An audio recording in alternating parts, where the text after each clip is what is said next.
Pain is no longer slowing Nick Newman down. It is pushing him closer to the edge.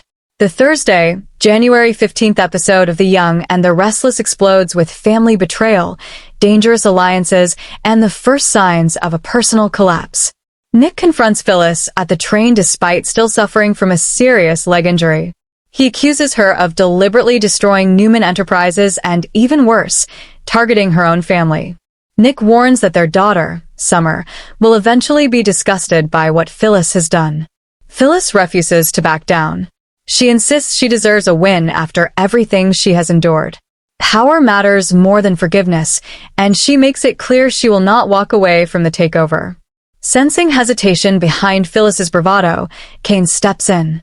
He offers her an exit strategy, a chance to walk away before the damage becomes permanent.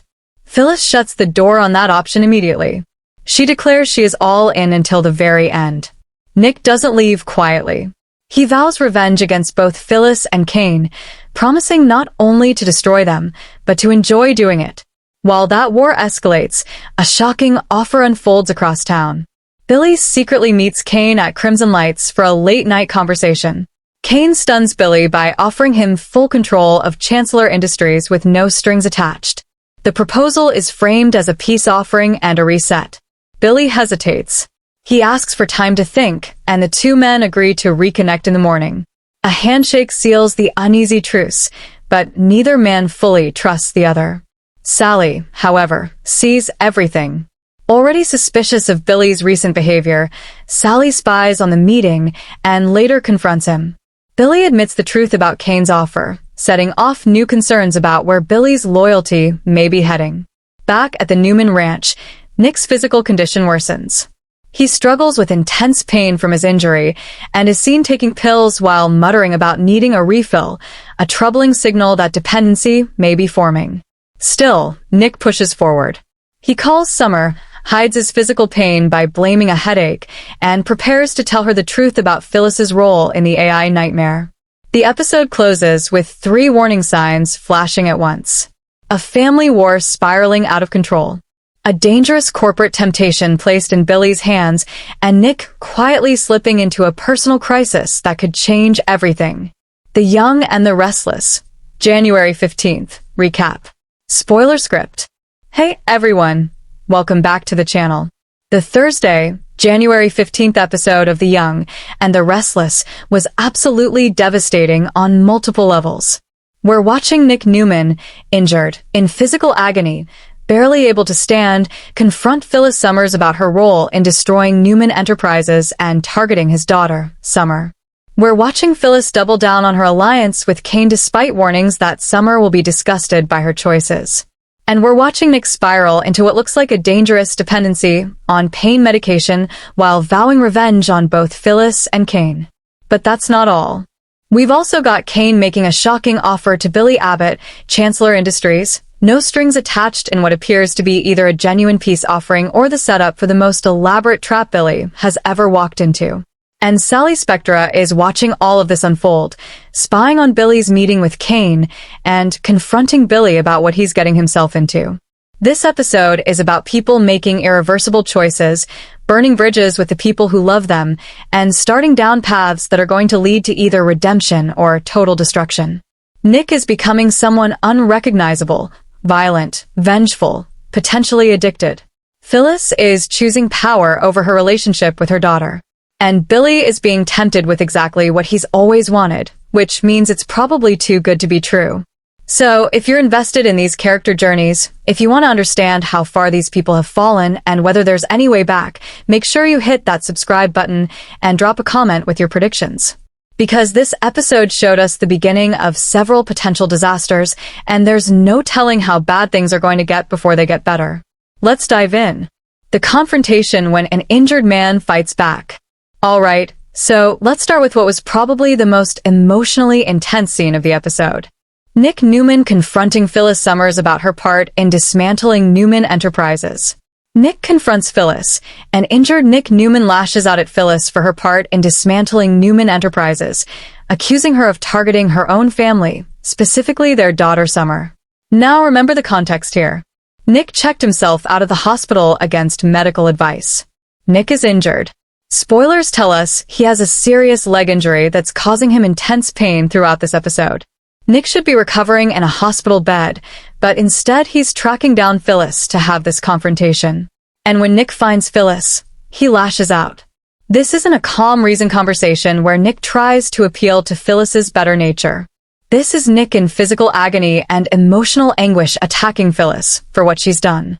And Nick's specific accusation is devastating. You're targeting your own family. You're going after Summer. Think about what that accusation means. Summer is Phyllis's daughter. Summer is connected to the Newman family through her relationships and her own complicated history.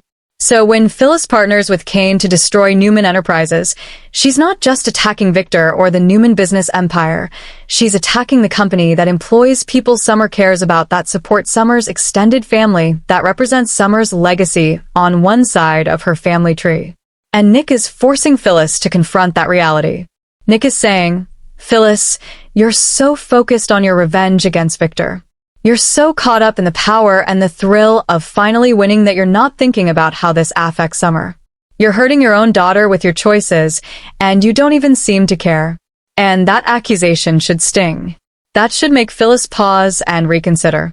Because if there's one thing that should matter to Phyllis more than revenge or power, it's her relationship with her daughter. But Phyllis doubles down. Despite Nick's warnings that Summer will be disgusted by her actions, Phyllis insists she deserves a win and refuses to back down from the takeover. So, even when confronted with the fact that her choices are hurting Summer, even when warned that Summer is going to be disgusted when she finds out what Phyllis has done, Phyllis's response is essentially, I deserve this win, and I'm not giving it up for anyone. And that I deserve this mentality is what's really driving Phyllis right now. Phyllis has convinced herself that she's been overlooked, underestimated, and treated as less important than other people for so long that she's earned the right to this victory, regardless of the cost. Phyllis believes that Summer will eventually understand, or that Summer's disapproval is worth it if it means Phyllis finally gets to be on the winning side for once. But here's what Phyllis isn't seeing. This isn't just about one disagreement with Summer. This is about Phyllis demonstrating through her actions that power and revenge are more important to her than her daughter's feelings and well-being. And that's the kind of choice that fundamentally damages a parent-child relationship in ways that are very difficult to repair. Summer isn't going to just disagree with Phyllis's business tactics. Summer is going to feel betrayed by the fact that her mother chose to hurt people Summer cares about, chose to participate in destroying a company that represents part of Summer's heritage, and chose to do all of this while knowing it would hurt Summer emotionally. And when that realization hits Summer, when she fully understands what Phyllis has done and why, the disgust and disappointment that Nick is warning about is going to be real and profound. Kane's test, offering an exit or setting a trap. Now, let's talk about Kane's response to Phyllis's moment of potential wavering, because this reveals a lot about Kane's psychology and his strategy. Kane's ultimatum. Sensing Phyllis might be wavering due to the family fallout, Kane offers her an out. Phyllis reaffirms her commitment, declaring she is Alan until the end. So, Kane recognizes that Nick's confrontation has rattled Phyllis. Kane can see that Phyllis is dealing with the reality that her choices are going to cost her relationship with Summer.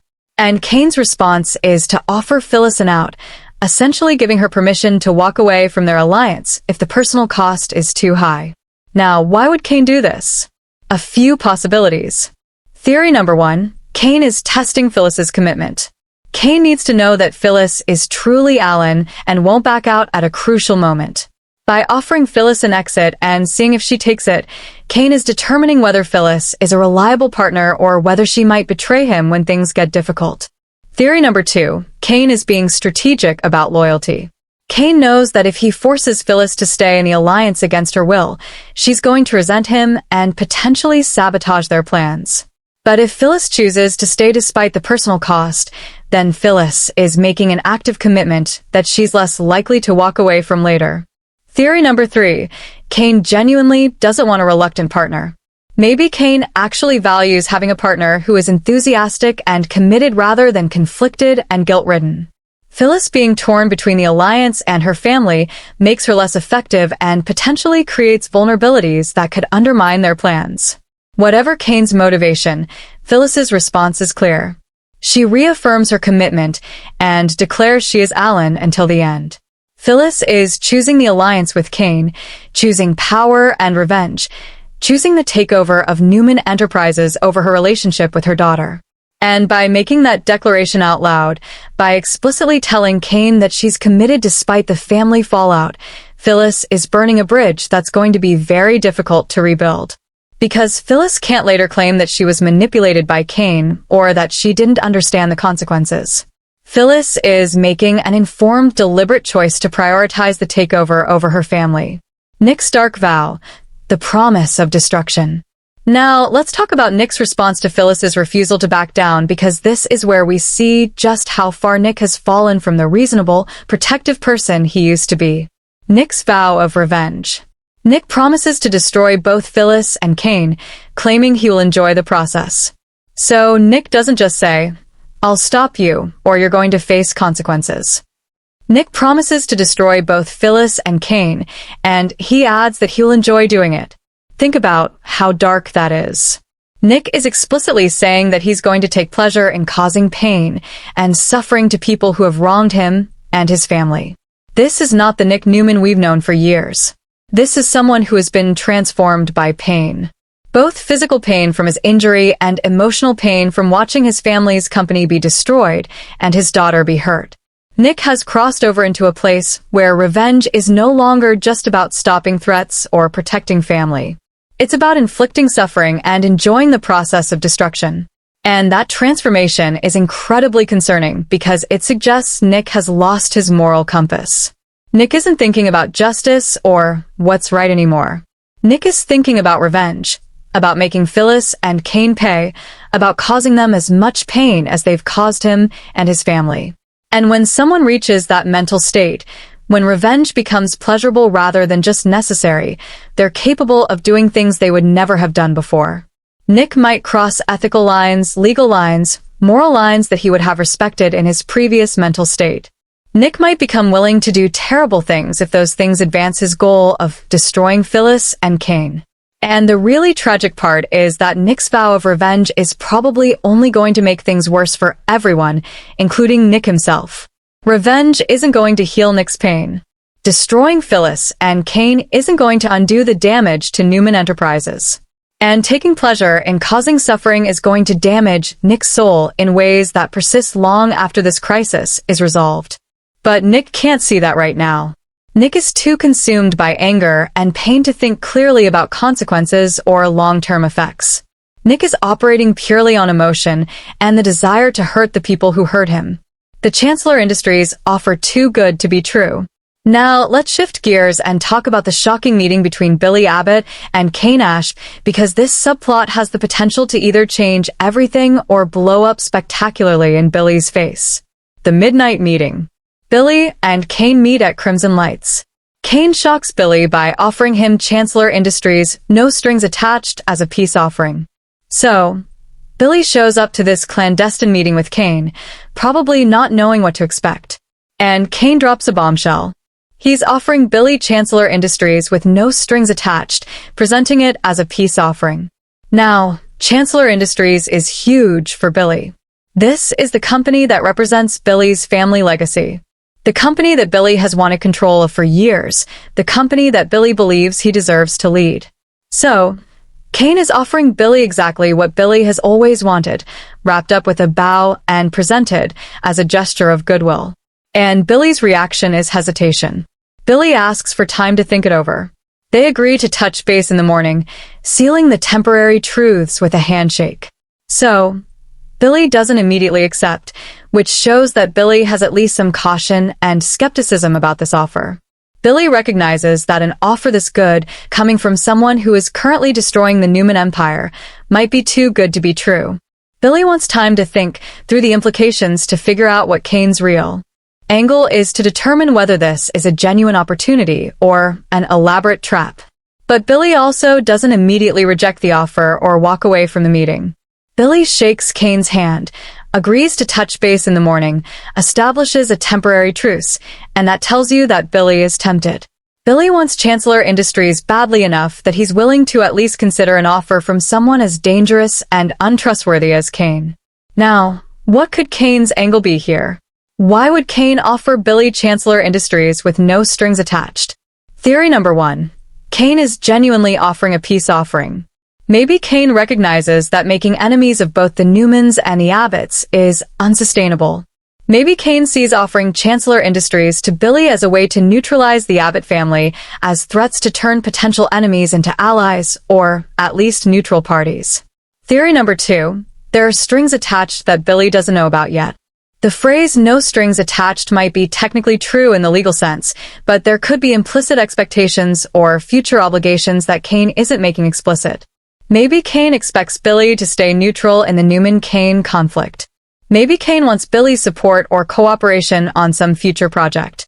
The strings might be invisible right now, but they could tighten later. Theory number 3. This is a trap designed to compromise Billy. Maybe accepting Chancellor Industries from Kane will implicate Billy in Kane's schemes. Maybe there's something illegal or unethical about how Kane acquired control of Chancellor Industries, and by accepting it, Billy becomes complicit. Maybe Kane is setting Billy up to take the fall for something when the inevitable collapse happens. Theory number 4. Kane is trying to divide the Abbott family by making this offer to Billy. Specifically, Kane might be creating tension and conflict within the Abbott family. Jack might be furious if Billy accepts an offer from someone who is actively destroying the Newmans. The Abbott family might fracture over whether Billy made the right choice, which weakens them as opponents to Kane. Whatever Kane's real motivation, the fact that Billy is even considering this offer shows how tempting it is and how much Billy wants Chancellor Industries. And that temptation is Billy's vulnerability, the thing Kane can exploit to manipulate Billy's choices and potentially destroy him. Sally's surveillance, the truth comes out. Now, let's talk about Sally Spector's role in all of this, because Sally represents the voice of reason and concern that Billy is trying to ignore. Sally's interference. Having grown suspicious of Billy's behavior, Sally spies on the meeting and later confronts Billy, who confesses the details of Kane's offer. So, Sally has been noticing that Billy is acting strange, that he's keeping secrets, that something is going on that Billy isn't telling her about. And instead of just asking and accepting whatever answer Billy gives her, Sally takes action. Sally spies on Billy's meeting with Kane, watches from a distance, gathers information about what Billy is getting himself into. And then Sally confronts Billy with what she's learned. And to Billy's credit, he confesses the details of Kane's offer rather than continuing to lie or hide the truth. Billy tells Sally about the Chancellor Industries offer, about the no-strings-attached claim, about his plan to think it over and touch base with Kane in the morning. But Sally's response is probably going to be alarm and concern. Sally can see what Billy can't. That this offer is dangerous. That Kane is not to be trusted. That accepting Chancellor Industries from someone who is currently engaged in corporate warfare against the Newmans is going to create massive problems for Billy. And Sally is probably going to try to talk Billy out of even considering Kane's offer. Sally is going to point out all the ways this could go wrong, all the potential traps and complications, all the damage this could do to Billy's relationships and reputation if it blows up. But the question is, will Billy listen to Sally? Or is Billy so tempted by the possibility of finally getting Chancellor Industries that he's going to ignore Sally's warnings and move forward anyway? Based on Billy's pattern of behavior, my guess is that Billy is going to rationalize why Sally's concerns don't apply to this situation, why this offer is different, why he can handle the risks, and Billy is going to move forward despite Sally's objections, setting himself up for whatever consequences Kane has planned. Nick's physical crisis, the spiral into dependency. Now, let's talk about what might be the most concerning development for Nick's character long-term.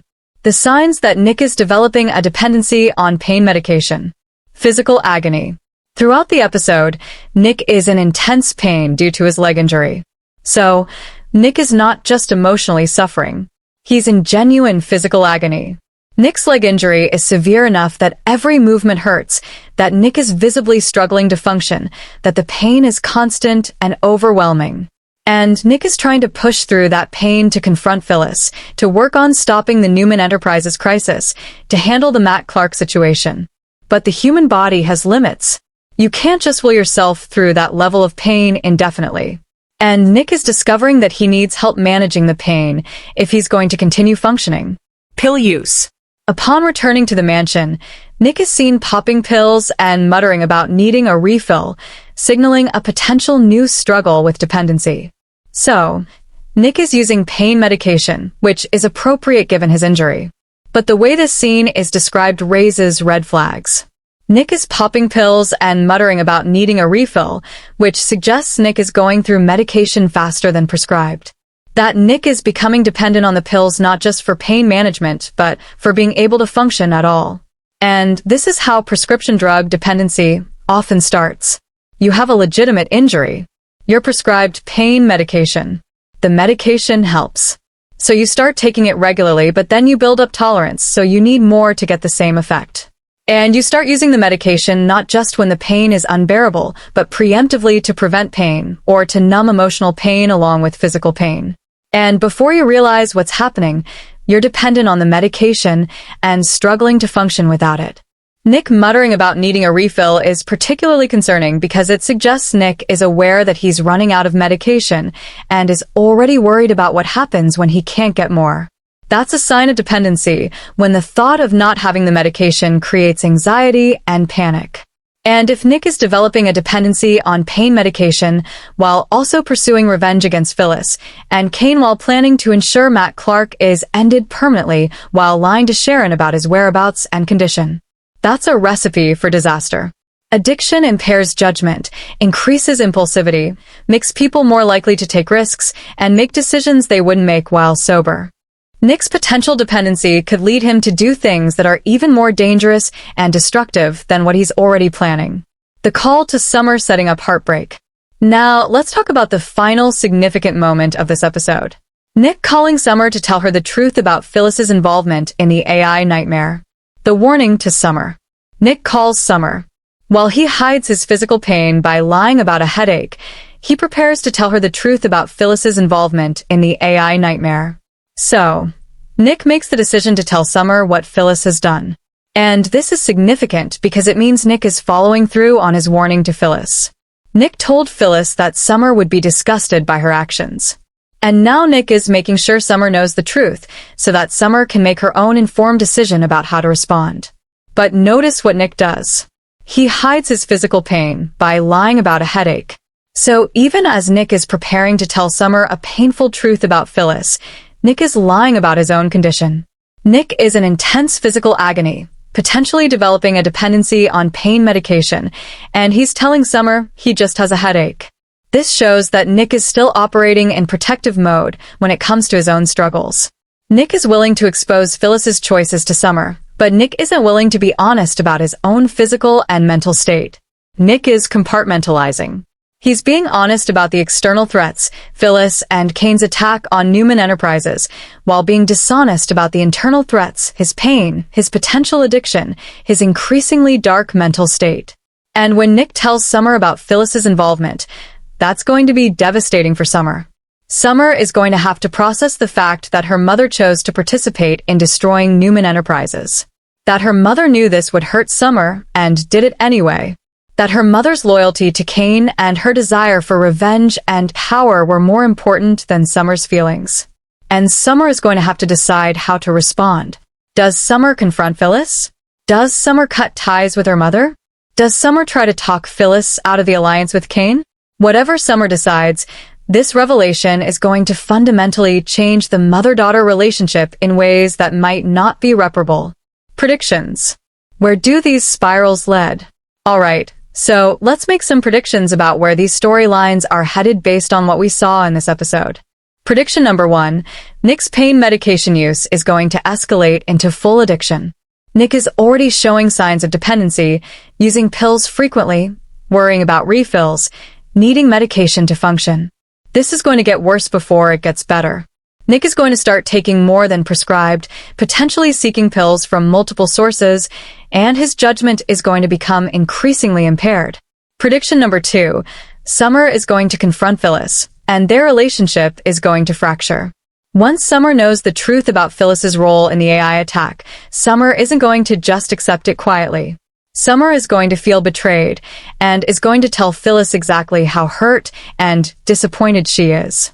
And Phyllis is going to discover too late that choosing power over her daughter was a mistake she can undo. Prediction number 3. Billy is going to accept Kane's offer despite Sally's warnings. Billy wants Chancellor Industries too much to turn down this opportunity. Even though he suspects it might be a trap, Billy is going to convince himself that he can handle whatever strings are attached, that he's smart enough to avoid Kane's manipulation. And Billy is going to be wrong. Prediction number 4. Nick's vowed to destroy Phyllis, and Kane is going to lead Nick to make choices that damage him more than them. Revenge consumes the person seeking it.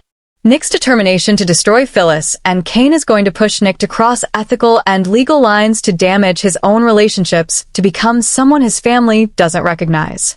And in the end, the person most destroyed by Nick's revenge quest might be Nick himself. Prediction number 5. Phyllis is going to lose everything she actually values. Phyllis thinks she's winning right now, but she's about to lose Summer, lose Nick's respect, lose her standing in the community, and potentially lose her freedom if criminal charges result from the corporate sabotage. And when Phyllis realizes what she's sacrificed for power, it's going to be too late to get it back. Prediction number 6. The no strings attached offer from Kane is absolutely going to have strings. Whether those strings are legal complications, implicit obligations, or part of a larger trap, Billy is going to discover that nothing from Kane comes without a price. And paying that price is going to cost Billy more than Chancellor Industries is worth. Prediction number 7. Nick's lies about his physical condition are going to be exposed at the worst possible moment. Sharon or someone else is going to discover that Nick is injured, in pain, and potentially addicted to medication at a moment when Nick is trying to do something dangerous. And that exposure is going to create a crisis that forces everyone to confront how far Nick has fallen. Final thoughts. The episode of Irreversible Choices. Alright, let's wrap this up. The Thursday, January 15th episode of The Young and the Restless was about people making irreversible choices that are going to haunt them for a long time. Nick confronted Phyllis about hurting Summer, and Phyllis chose power over her daughter. Nick vowed to destroy Phyllis and Kane and admitted he would enjoy it, revealing how dark his mindset has become. Kane offered Billy Chancellor Industries in what might be a genuine peace offering or an elaborate trap. And Nick showed signs of developing a dependency on pain medication while preparing to tell Summer the truth about her mother's betrayal. These are choices that can easily be undone. Once Summer knows what Phyllis did, once Billy accepts Chancellor Industries from Kane, once Nick's addiction takes hold, once these vows of revenge are spoken out loud, there's no going back to how things were before. Relationships are damaged, character is revealed, and paths are chosen that lead to either redemption or total destruction. This episode showed us people at their worst, choosing revenge over healing, power over relationships, short-term satisfaction over long-term consequences. And the tragedy is that every character probably believes they're making the right choice, that their actions are justified, that the ends will justify the means. But they're all wrong, and they're all going to pay terrible prices for the choices they made in this episode. So, here's what I want to know from you. Do you think Phyllis can salvage her relationship with Summer after this? Is Nick going to become fully addicted to pain medication? Should Billy accept Kane's offer of Chancellor Industries? And is there any hope for these characters to pull back from the edge before they destroy themselves completely? Drop your predictions in the comments below. Tell me which characters' choices you understand and which you think are unforgivable. Tell me whether you think redemption is still possible for any of these people or whether they've crossed lines they can't uncross.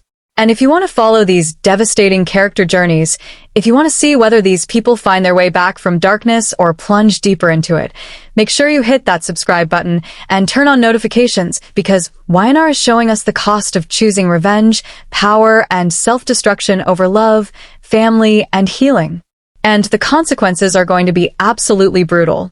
Thanks so much for watching, and I'll see you in the next video with even more Young and the Restless spoilers and analysis.